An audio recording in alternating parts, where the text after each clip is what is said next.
गाय पर चुड़ैल का कब्जा। शाम होने को आ गई है, जल्दी से अपनी अपनी गाय को घर के अंदर ले चलते हैं, वरना ना जाने कब वो आकर हमारी गायों पर कब्जा कर लेगी। मैंने तो अब दिन में भी अपनी गायों को घर में ही रखना शुरू कर दिया है। घर में अलग से उनके लिए कमरा बनवा दिया है। अब तो 1 मिनट के लिए भी गायों को घर से बाहर निकालने में बड़ा डर लगता है। काश सरिता की बात मानकर दोपहर की जगह कल सुबह चला जाता तो दोपहर तक घर आ जाता। मुझे ही दोपहर में निकलने का शौक था। शाम हो गई है और अब तक मैं घर नहीं पहुंचा। खुद से ज्यादा तो मुझे मेरी गायों की फिक्र हो रही है। शाम का वक्त था। मंगलू के चेहरे पर एक अजीब सा डर था। वो अपनी दोनों गायों को लेकर जंगल के रास्ते से होकर अपने घर जा रहा था कि तभी वहां तेज तेज हवाएं चलने लगती हैं और अचानक मंगलू और उसके दोनों गायों के सामने चुड़ैल और 2 भूतिया बच्चे आ जाते हैं। चुड़ैल भागो यहाँ से। मंगलू डर के मारे वहां से गिरता पड़ता भाग जाता है और वो दोनों भूतिया बच्चे अब उन 2 गाय के साथ खेलने लगते हैं। माँ देखो ना, ये दोनों गाय कितनी प्यारी हैं। इन दोनों गायों को देखकर तो मुझे हमारी गाय की याद आ गई। लेकिन बच्चों, तुम्हें इन गायों के साथ खेलना नहीं है। तुम जानते हो ना कि हमें क्या करना है। माया सुहानी दोनों चुड़ैल उन दोनों गायों में घुस जाती है। वहीं तीसरी चुड़ैल आंचल उन दोनों भूतिया बच्चों को लेकर वहां से गायब हो जाती है। जिसके बाद अब वो दोनों भूतिया गाय गांव में रहने वाले राजेश के घर के बाहर जा पहुंचती हैं और अपनी सींग से बार बार उसका दरवाजा खटखटाने लगती हैं।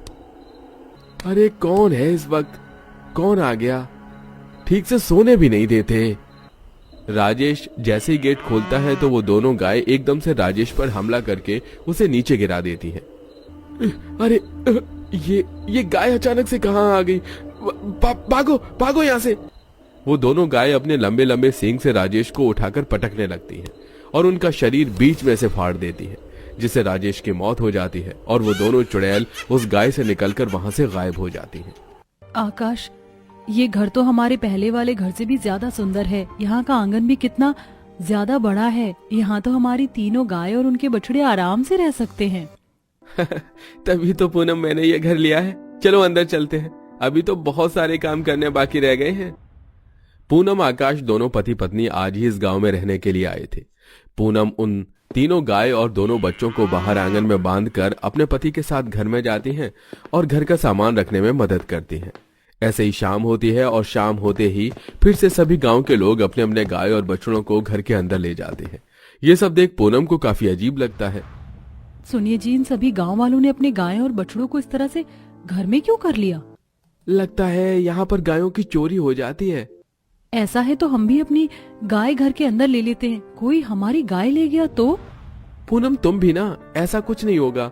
ये तो बस मैंने यूं ही मजाक में बोला था। चलो अंदर चलते हैं। इतना कहकर आकाश और पूनम घर के अंदर चले जाते हैं। इस गांव में रहने वाले एक परिवार ने अपनी सारी गाय अंदर ले ली थी, लेकिन थोड़ा सा दरवाजा खुला होने पर उन गायों में से एक का बछड़ा घर से बाहर आ जाता है और पूरे गांव में इधर से उधर घूमने लगता है। तभी उन तीनों चुड़ैल और उन दोनों भूतिया बच्चों की नजर उस गाय के बछड़े पर पड़ती है। आज इतने दिनों बाद फिर से हमें एक गाय का बछड़ा मिल गया है। चलो अब इस पर कब्जा करते हैं। इस बार तो आप लोग इस पर कब्जा नहीं करेंगे, बल्कि मैं कब्जा करूंगा। इतना कहते ही वो भूतिया बच्चा राजू उस गाय के बछड़े में घुस जाता है और वो गाय का बछड़ा उस गांव में रहने वाले एक श्याम नाम के आदमी के घर में जा घुसता है और वो नन्हा सा बछड़ा श्याम को बेरहमी से मारने लगता है। अरे ये इस बछड़े में इतनी ताकत कैसे आ गई? और ये मुझ पर इस तरह हमला क्यों कर रहा है? जरूर इस बछड़े के अंदर कोई मायावी शक्ति है। श्याम इतना बोलता ही है कि तभी उस बछड़े में से लंबे लंबे सींग निकलते हैं जो श्याम के शरीर को बीच में से फाड़ के रख देते हैं। गांव में हुई ऐसी भयानक मौत के चलते पूरे गांव वालों में एक अजीब सा डर बैठा हुआ था। इस तरह तो इन लोगों को कौन मार सकता है? मुझे तो लगता है इसके पीछे किसी जानवर का हाथ है। यहाँ आसपास कितने सारे जंगल हैं। ये किसी जानवर का नहीं बल्कि 3 चुड़ैलों और उनके दोनों भूतिया बच्चों का काम है। वो गांव में आकर गाय पर कब्जा करती हैं और फिर जो भी उन्हें मिलता है उसे मार देती हैं। कलावती की बात सुनकर पूनम परेशान होकर अपने घर आती है और अपने तीनों गाय और उन दोनों बच्चों को देखकर परेशान होने लगती है। वो तीनों चुड़ैल और उनके भूतिया बच्चे मेरी गाय में घुस गए तो क्या करूं समझ नहीं आ रहा। हमारा तो घर भी इतना बड़ा नहीं है कि हम इन्हें अंदर लाकर रख सकें। तुम्हें इतना परेशान होने की कोई जरूरत नहीं है। अरे भूलो मत, हमारी गाय और उनके बच्चों के गलों में एक रुद्राक्ष की माला है। उन पर सदैव शिवजी की कृपा है। इन्हें कुछ नहीं होगा, तुम परेशान मत हो और अंदर चलो। अपने पति की बात सुनकर पूनम घर के अंदर चली जाती है और ऐसे ही रात हो जाती है। पूनम और आकाश की तीनों गाय और उनके बछड़े घर के बाहर आंगन में ही बंधे होते हैं। तभी वहां वो तीनों चुड़ैल और उनके दोनों बच्चे आते हैं और गाय और बछड़ों पर कब्जा करने की कोशिश करते हैं।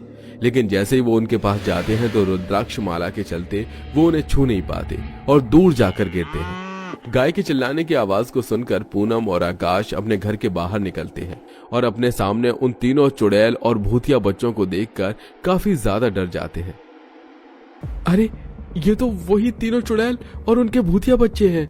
तुम तो वही तीनों चुड़ैल हो ना जो अपने भूतिया बच्चों के साथ मिलकर इन बेकसूर गांव वालों को मार रही हो।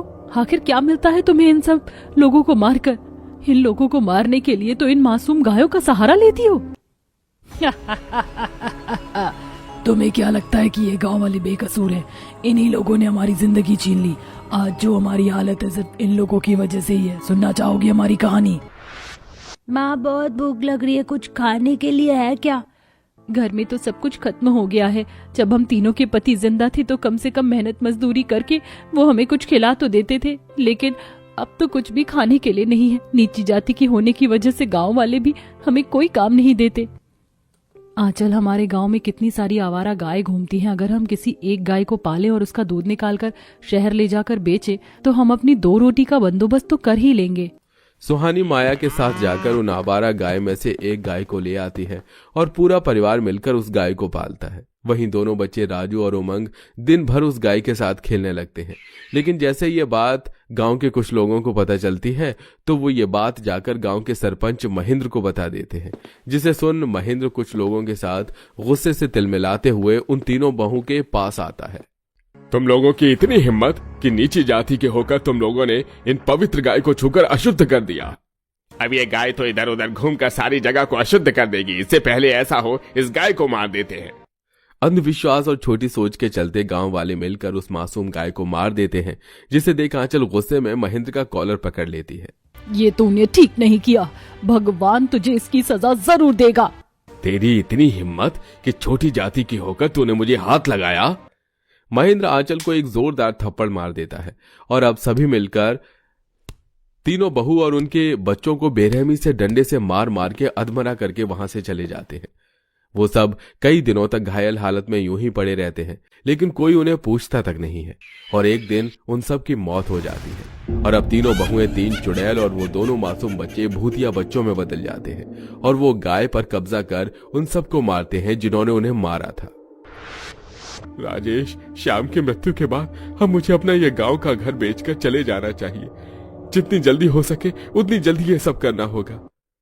महेंद्र शहर से गांव अपना घर बेचने के लिए आया होता है। वहीं दूसरी तरफ तुम लोगों के साथ जो हुआ वो बहुत गलत था। तुम देखना, भगवान शिव जरूर तुम्हें इंसाफ दिलाएंगे।